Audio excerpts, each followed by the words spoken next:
পরবর্তী সরকারকে তো আমরা এখন নিরপেক্ষই মনে করছি। এখন বিএনপি কেন মনে করছে না নিরপেক্ষ? আসুন, বিএনপির এটা স্পষ্ট করা উচিত। তো আমি বলছি যে নির্বাচনের সময়ে এই অভিযোগগুলা বা এই ধরনের বক্তব্য থাকলে সুস্পষ্টভাবে বলা যেতে পারে যে সরকারের এই জিনিসগুলো আরো পরিবর্তন করা উচিত নিরপেক্ষতার স্বার্থে। তখন এটা সরকার বিবেচনা করবে যে সবার জন্য। তখন আমি বললাম যদি প্রশাসনের বিভিন্ন স্তরে বা সাংবিধানিক পদে যদি বিএনপি পন্থী লোকজন থাকে, সেটাও নিরপেক্ষতা রাখবে কিনা, তাহলে সেটাও বিবেচনা করতে হবে। কিন্তু এখন তো এটা সময় আসে নাই।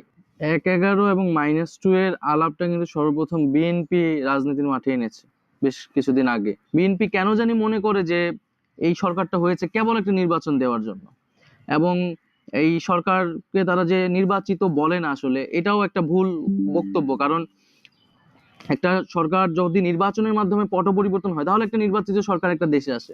তো সরকার নির্বাচনের মাধ্যমে পট পরিবর্তন, ক্ষমতার পট পরিবর্তন হয় না, হয়েছে গণঅভ্যুত্থানের মাধ্যমে। ফলে গণঅভ্যুত্থানের সমর্থনে একটা সরকার আসছে একটা ইন্টেরিয়াম সময়ের জন্য, যেই সময় তারা বিচার, সংস্কার এবং নির্বাচন করবে। তো তো আমরা বিচার এবং সংস্কারটা আমাদের কিন্তু সমান প্রায়োরিটি। আমরা ছাত্ররা কিন্তু গভর্নমেন্টে এসেছি সেই ওয়াচডগের ভূমিকা পালন করতে, যে আমাদের যে কমিটমেন্ট ছিল, গণঅভ্যুত্থানের যে প্রতিশ্রুতি ছিল, সেটা সঠিকভাবে এই সরকার বাস্তবায়ন করতে পারে কিনা। তো সেই জায়গায় যখন বিএনপি ও এই একই কথায় তাল দেয় যে নিরপেক্ষ সরকার আরেকটা লাগবে, বা তারা এর আগেও বলেছে যে এই সরকার নির্বাচিত সরকার নয়। হ্যাঁ, আজকে কিন্তু আমরা দেখতেছি আওয়ামী লীগের যে আরাফাত রহমান, সে কিন্তু স্ট্যাটাস দিয়েছে যে এটা অবৈধ এবং অনির্বাচিত সরকার, একটা নিরপেক্ষ সরকার লাগবে, এর আন্ডারে নিরপেক্ষ সরকার মানে সুষ্ঠু নির্বাচন হওয়া সম্ভব নয়। সো একই টনে যখন আমরা কথা বলতে দেখছি, তাহলে এটা কিন্তু একটা সন্দেহ তৈরি করে। তো সেই জায়গা থেকে আমি বলেছি, আমি মনে করি না যে এটা তারা হয়তো ওই উদ্দেশ্য থেকে বলেছে, কিন্তু তাদের কথার টোনটা কিন্তু আওয়ামী লীগের সেই টোনের সাথে মিলে যাচ্ছে। তবে একটা বিষয়, নিরপেক্ষ নির্বাচন, নিরপেক্ষ সরকার মানে এই নয় যে আওয়ামী লীগকে সেখানে স্পেস করে দিতে হবে, আওয়ামী লীগের প্রতি নিরপেক্ষ আচরণ করতে হবে। আমাদের পুরনো ট্রেডিশনাল ধারায় আমরা দেখতাম যে আওয়ামী লীগ বিএনপি দুইটা প্রধান দল, তাদের মধ্যে নিরপেক্ষতা রাখবে এরকম একটা সরকার হচ্ছে নির্বাচনের সময় প্রত্যাশা করা হতো। এখন কিন্তু এই বাস্তবতা নেই। তো আওয়ামী লীগের প্রতি আওয়ামী লীগ বিতাড়িত হয়েছে, তার বিচার প্রক্রিয়া চলছে, এই সরকারের অবশ্যই জুলাই গণঅভ্যুত্থানের সেই পক্ষপাতিত্ব আছে।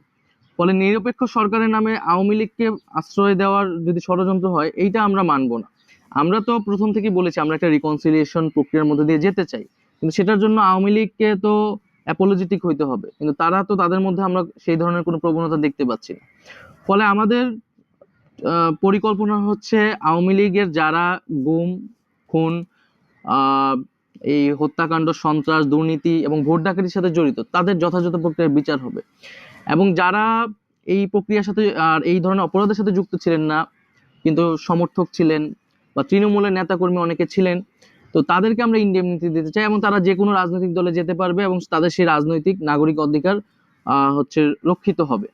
এইভাবে একটা রিকনসিলিয়েশন প্রক্রিয়া হতে পারে, কিন্তু তার আগে আমাদের বিচার কার্যক্রমটা আসলে করতে হবে।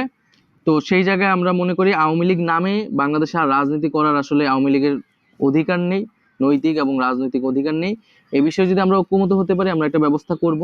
আর নির্বাচনের আগে অবশ্যই বিচার আদালত বা ট্রাইব্যুনাল বা নির্বাচন কমিশন অবশ্যই এই বিষয়ে একটা পদক্ষেপ নেবেন এবং স্পষ্ট বক্তব্য দিবেন। ইলেকশনে অংশগ্রহণ বা রাজনৈতিক দল গঠন, আমি যদি ইলেকশনে বা আমরা যারা ছাত্ররা যদি ইলেকশন বা অন্য যে কোনো উপদেষ্টাও যদি ইলেকশনে অংশগ্রহণ করতে চায়, নিশ্চিতভাবে তিনি আর সরকারে থাকবেন না। সরকারের থেকে কেউ ইলেকশনে অংশগ্রহণ করবে না। ইলেকশনে অংশগ্রহণ করতে হলে অবশ্যই একটা নির্দিষ্ট সময়ের আগেই হচ্ছে আহ, সরকার ছেড়ে দিবে তারা। এবং রাজনৈতিক দল গঠনের বিষয় হচ্ছে যে আমরা তো যে বাইরের যে রাজনৈতিক দল গঠন ছাত্ররা করতে যাচ্ছে, সেই গঠন প্রক্রিয়ায় আমরা তো প্রত্যক্ষভাবে অংশগ্রহণ করছি না। এবং বৈষম্য বিরোধী নতুন কমিটি হয়েছে, জাতীয় নাগরিক কমিটির আলাদা বডি আছে, তারা তাদের মতো কাজ করতেছে। আমরা যদি সেই দল গঠন প্রক্রিয়ায় অংশগ্রহণ করতে চাই সরাসরিভাবে, আমরা অবশ্যই সরকার ছেড়ে দেব। কিন্তু উনি যেটা বললেন যে যদি রাজনৈতিক দল গঠন হয় তাহলে আর আমরা এখানে থাকতে পারবো না, আমার তো ওই দলের সাথে কোনো সম্পর্কই নেই, তাহলে আমি কেন সরকারে থাকতে পারবো না? এবং যারা ছাত্র উপদেষ্টা এখানে আছে, তারা তো বাইরের রাজনীতির সাথে যথাযথ দূরত্ব মেনটেন করেই সরকারে আছে, এবং রাজনীতি করতে হলে তারা সরকার ছেড়েই বাইরে চলে যাবে।